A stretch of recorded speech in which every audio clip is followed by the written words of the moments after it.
بسم الله الرحمن الرحيم. ياسين والقرآن الحكيم، إنك لمن المرسلين على صراط مستقيم. تنزيل العزيز الرحيم لتنذر قوما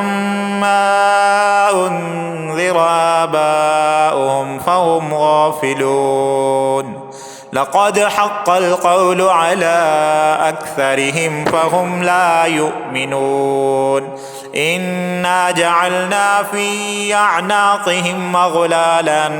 فهي إلى الأذقان فهم مقمحون. وجعلنا من بين أيديهم سدا ومن خلفهم سدا فأغشيناهم فهم لا يبصرون. وسواء عليهم أنذرتهم أم لم تنذرهم لا يؤمنون. إنما تنذر من اتبع الذكر وخشي الرحمن بالغيب فبشره بمغفرة وأجر كريم. إنا نحن نحيي الموتى ونكتب ما قدموا وآثارهم وكل شيء أحصيناه في إمام مبين. واضرب لهم مثلا أصحاب القرية إذ جاءها المرسلون إذ أرسلنا إليهم 2 فكذبوهما فعززنا بثالث فقالوا إنا إليكم مرسلون. قالوا ما أنتم إلا بشر مثلنا وما أنزل الرحمن من شيء إن أنتم إلا تكذبون. قالوا ربنا يعلم إنا إليكم لمرسلون وما علينا إلا البلاغ المبين. قالوا إنا تطيرنا بكم لئن لم تنتهوا لنرجمنكم وليمسنكم منا عذاب أليم. قالوا طائركم معكم أئن ذكرتم بل أنتم قوم مسرفون. وجاء من أقصى المدينة رجل يسعى قال يا قوم اتبعوا المرسلين اتبعوا من لا يسألكم أجرا وهم مهتدون. وما لي لا أعبد الذي فطرني وإليه ترجعون. أأتخذ من دونه آلهة إن يردني الرحمن بضر لا تغن عني شفاعتهم شيئا ولا ينقذون. إني إذا لفي ضلال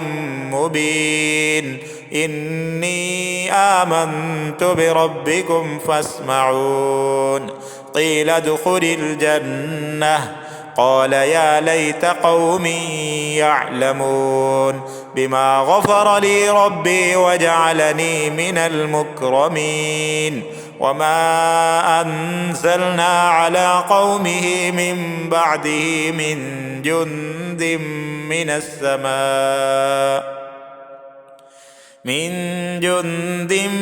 السماء وما كنا منزلين. إن كانت إلا صيحة واحدة فإذا هم خامدون. يا حسرة على العباد ما يأتيهم من رسول إلا كانوا به يستهزئون. ألم يروا كم أهلكنا قبلهم من القرون أنهم إليهم لا يرجعون. وإن كل لما جميع لدينا محضرون. وآية لهم الأرض الميتة أحييناها أحييناها وأخرجنا منها حبا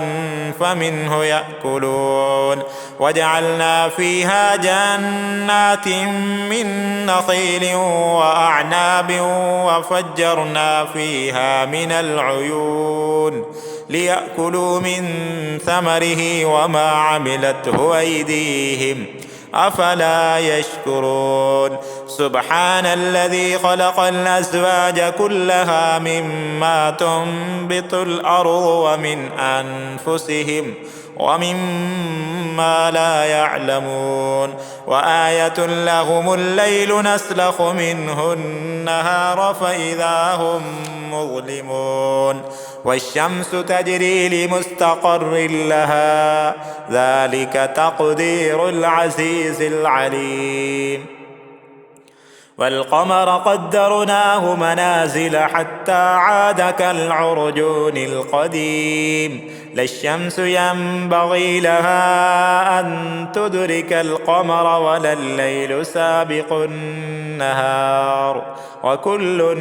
في فلك يسبحون وآية لهم أنا حملنا ذريتهم في الفلك المشحون وخلقنا لهم من مثله ما يركبون وإن نشأ نغرقهم فلا صريخ لهم ولا هم ينقذون إلا رحمة منا ومتاعا إلى حين وإذا قيل لهم اتقوا ما بين أيديكم وما خلفكم لعلكم ترحمون وما تأتيهم من آية من آيات ربهم إلا كانوا عنها معرضين وإذا قيل لهم أنفقوا مما رزقكم الله قال الذين كفروا للذين آمنوا أنطعم من لو يشاء الله أطعمه إن أنتم إلا في ضلال مبين ويقولون متى هذا الوعد إن كنتم صادقين ما ينظرون إلا صيحة واحدة تأخذهم وهم يخصمون فلا يستطيعون توصية ولا إلى أهلهم يرجعون ونفخ في الصور فإذا هم من الأجداث إلى ربهم ينسلون قالوا يا ويلنا من بعثنا من مرقدنا هذا ما وعد الرحمن وصدق المرسلون إن كانت إلا صيحة واحدة فإذا هم جميع لدينا محضرون فاليوم لا تظلم نفس شيئا ولا تجزون إلا ما كنتم تعملون إن أصحاب الجنة اليوم في شغل فاكهون هم وأزواجهم في ظلال على الأرائك متكئون لهم فيها فاكهة ولهم ما يدعون سلام قولا من رب رحيم وامتازوا اليوم أيها المجرمون ألم أعهد إليكم يا بني آدم ألا تعبدوا الشيطان إنه لكم عدو مبين وأن اعبدوني هذا صراط مستقيم ولقد أضل منكم جبلا كثيرا أفلم تكونوا تعقلون هذه جهنم التي كنتم توعدون اصلوها اليوم بما كنتم تكفرون اليوم نختم على أفواههم وتكلمنا أيديهم وتشهد أرجلهم بما كانوا يكسبون ولو نشاء لطمسنا على أعينهم فاستبقوا الصراط فأنى يبصرون ولو نشاء لمسخناهم على مكانتهم فما استطاعوا مضيا ولا يرجعون ومن نعمره ننكسه في الخلق أفلا يعقلون وما علمناه الشعر وما ينبغي له إن هو إلا ذكر وقرآن مبين لينذر من كان حيا ويحق القول على الكافرين أولم يروا أنا خلقنا لهم مما عملت أيدينا أنعاما فهم لها مالكون وذللناها لهم فمنها ركوبهم ومنها يأكلون ولهم فيها منافع ومشارب أفلا يشكرون واتخذوا من دون الله آلهة لعلهم ينصرون لا يستطيعون نصرهم وهم لهم جند محضرون فلا يحزنك قولهم إنا نعلم ما يسرون وما يعلنون أولم ير الإنسان أنا خلقناه من نطفة فإذا هو خصيم مبين وضرب لنا مثلا ونسي خلقه قال من يحيي العظام وهي رميم قل يحييها الذي أنشأها أول مرة وهو بكل خلق عليم الذي جعل لكم من الشجر الأخضر نارا فإذا أنتم منه توقدون أوليس الذي خلق السماوات والأرض بقادر على أن يخلق مثلهم بلى وهو الخلاق العليم إنما أمره إذا أراد شيئا أن يقول له كن فيكون فسبحان الذي بيده ملكوت كل شيء وإليه ترجعون بسم الله الرحمن الرحيم الرحمن علم القرآن خلق الإنسان علمه البيان الشمس والقمر بحسبان والنجم والشجر يسجدان والسماء رفعها ووضع الميزان ألا تطغوا في الميزان وأقيموا الوزن بالقسط ولا تخسروا الميزان والأرض وضعها للأنام فيها فاكهة والنخل ذات الأكمام والحب ذو العصف والريحان فبأي آلاء ربكما تكذبان خلق الإنسان من صلصال كالفخار وخلق الجان من مارج من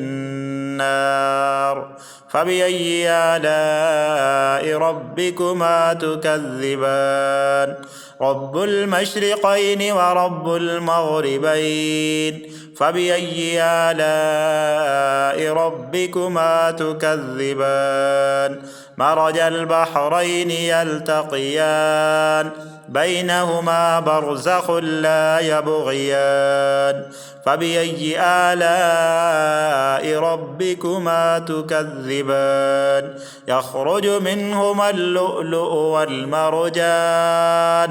فبأي آلاء ربكما تكذبان وله الجوار المنشآت في البحر كالأعلام فبأي آلاء ربكما تكذبان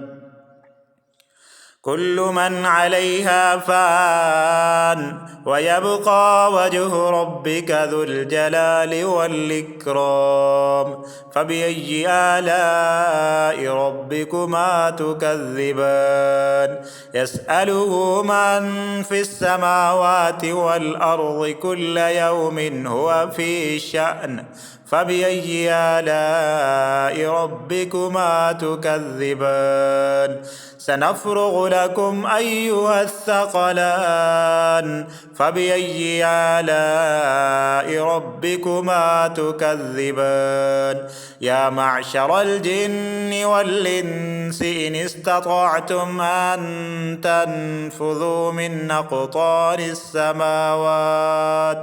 من أقطار السماوات والأرض فانفذوا لا تنفذون إلا بسلطان فبأي آلاء ربكما تكذبان يرسل عليكما شواظ من نار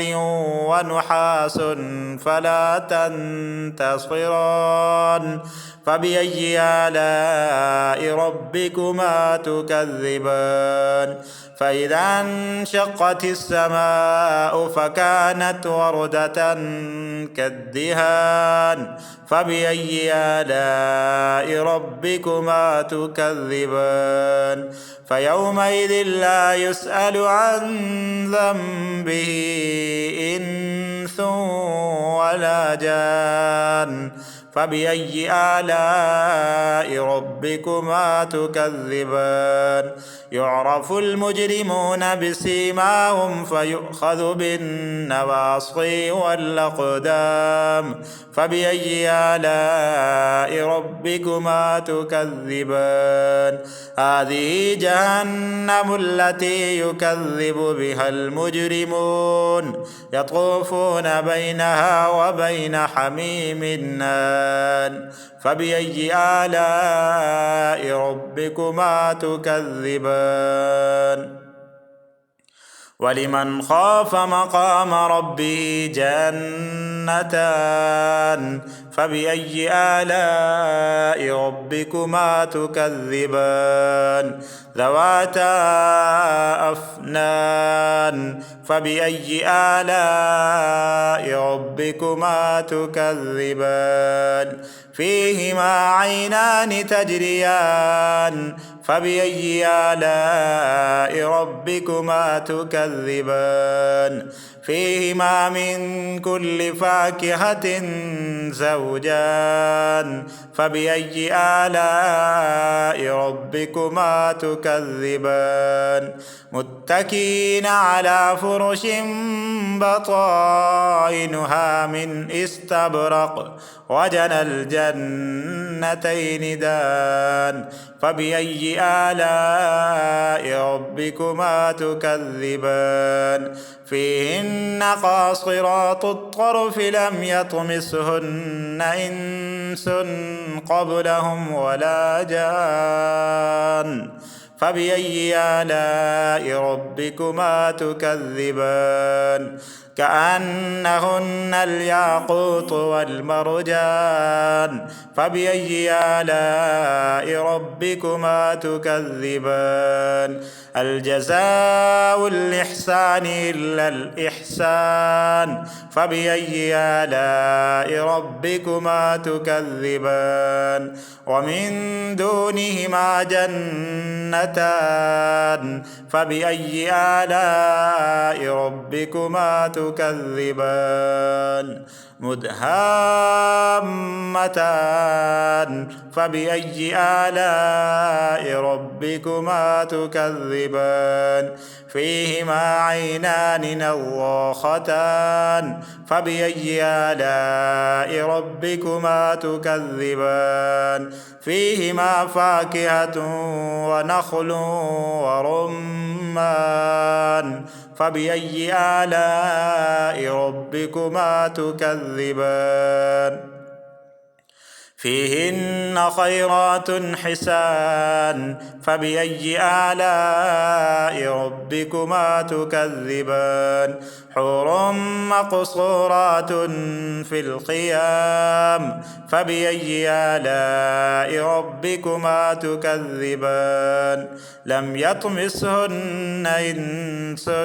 قبلهم ولا جان فبأي آلاء ربكما تكذبان متكئين على رفرف خضر وعبقري حسان فبأي آلاء ربكما تكذبان تبارك اسم ربك ذي الجلال والإكرام بسم الله الرحمن الرحيم إذا وقعت الواقعة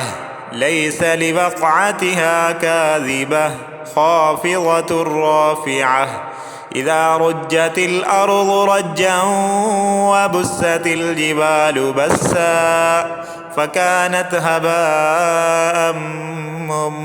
منبثا وكنتم أزواجا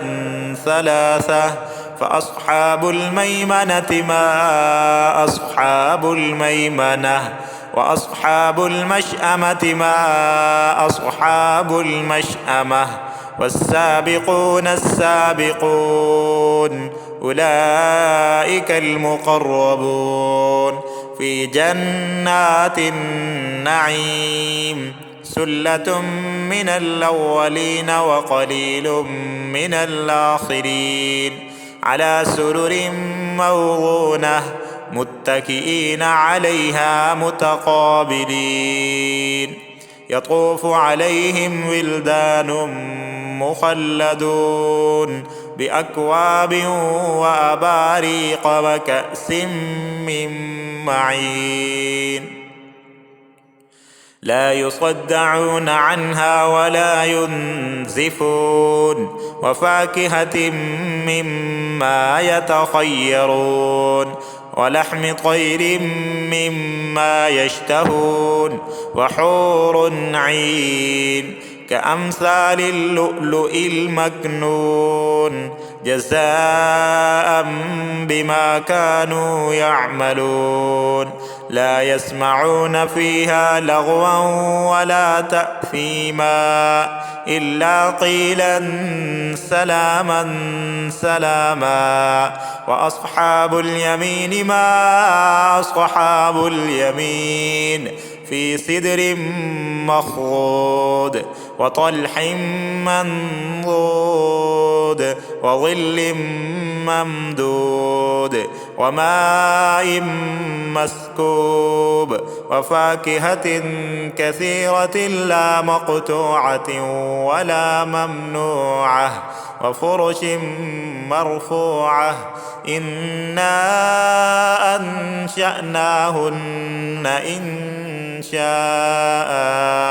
فجعلناهن أبكارا عربا أترابا لأصحاب اليمين ثلة من الأولين وثلة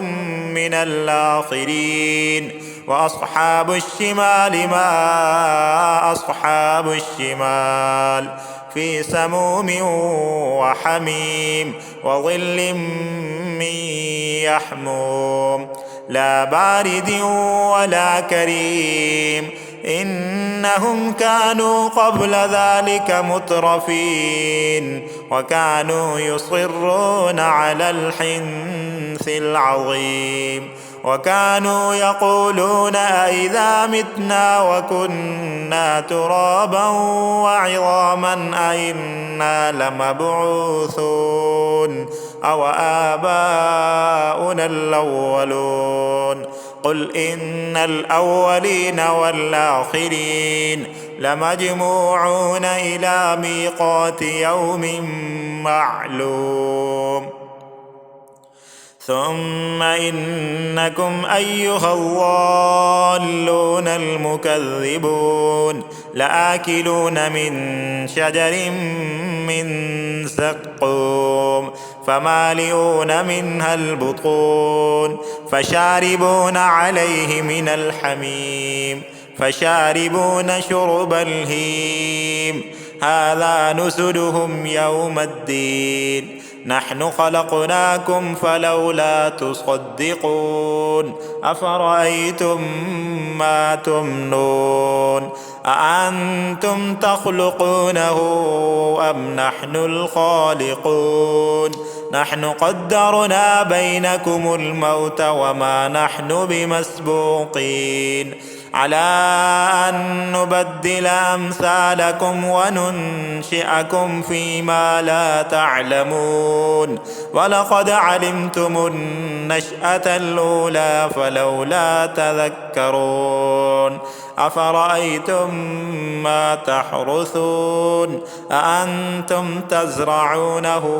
أم نحن الزارعون لو نشاء لجعلناه حطاما فظلتم تفكهون إنا لمغرمون بل نحن محرومون أفرأيتم الماء الذي تشربون أأنتم أنزلتموه من المزن أم نحن المنزلون لو نشاء جعلناه أجاجا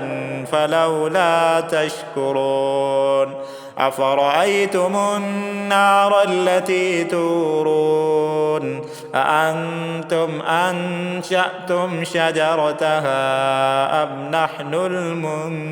المنشئون نحن جعلناها تذكرة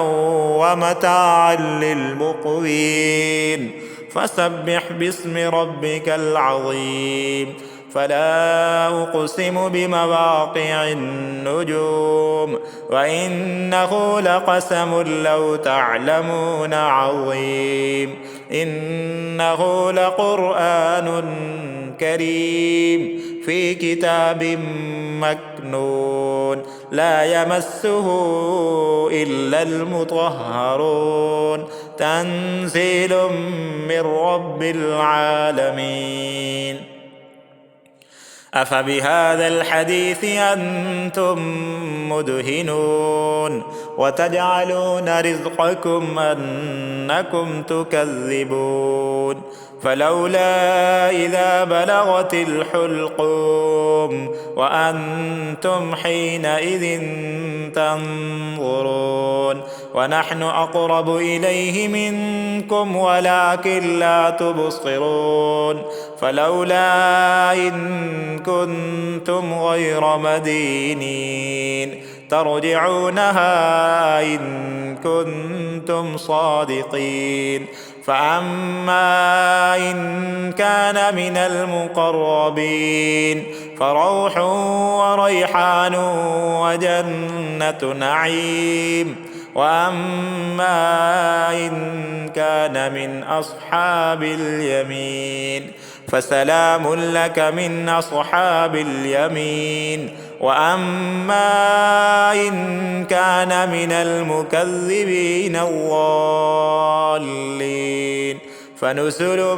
من حميم وتصلية جحيم إن هذا لهو حق اليقين فسبح باسم ربك العظيم بسم الله الرحمن الرحيم تبارك الذي بيده الملك وهو على كل شيء قدير الذي خلق الموت والحياة ليبلوكم أيكم أحسن عملا وهو العزيز الغفور الذي خلق 7 سماوات طباقا ما ترى في خلق الرحمن من تفاوت فارجع البصر هل ترى من فطور ثم ارجع البصر كرتين ينقلب إليك البصر خاسئا وهو حسير ولقد زينا السماء الدنيا بمصابيح وجعلناها رجوما للشياطين وأعتدنا لهم عذاب السعير وللذين كفروا بربهم عذاب جهنم وبئس المصير إذا ألقوا فيها سمعوا لها شهيقا وهي تفور تكاد تميز من الغيظ كلما ألقي فيها فوج سألهم خزنتها ألم يأتكم نذير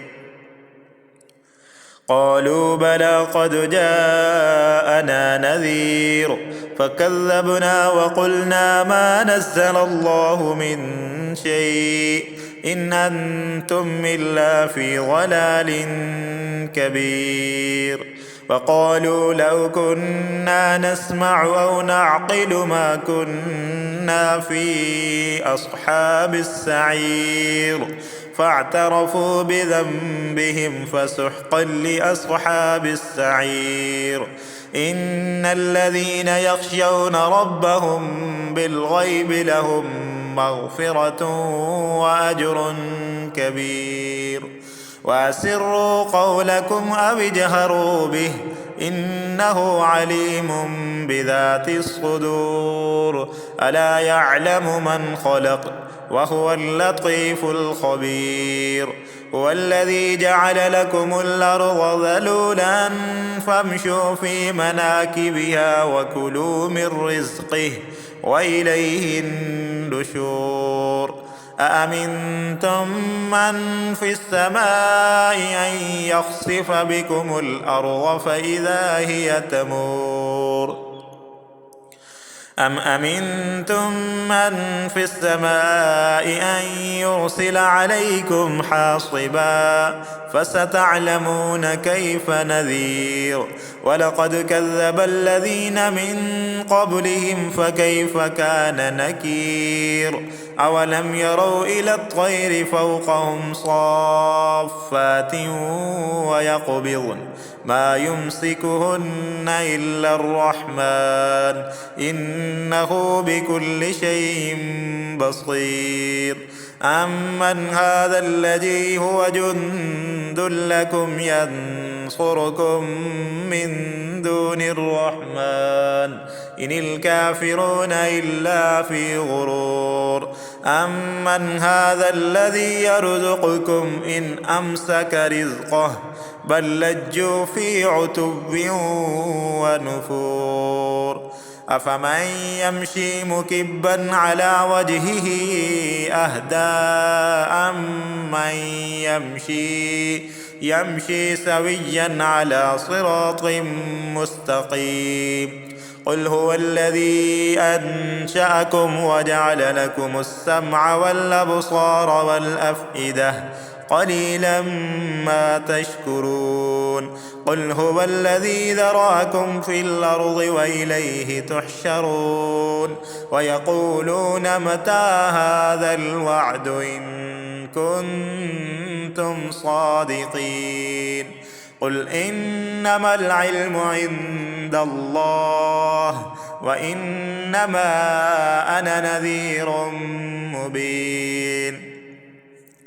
فلما رأوه زلفة سيئت وجوه الذين كفروا وقيل هذا الذي كنتم به تدعون قل أرأيتم إن أهلكني الله ومن معي أو رحمنا فمن يجير الكافرين من عذاب أليم قل هو الرحمن آمنا به وعليه توكلنا فستعلمون من هو في ضلال مبين قل أرأيتم إن أصبح ماؤكم غورا فمن يأتيكم بماء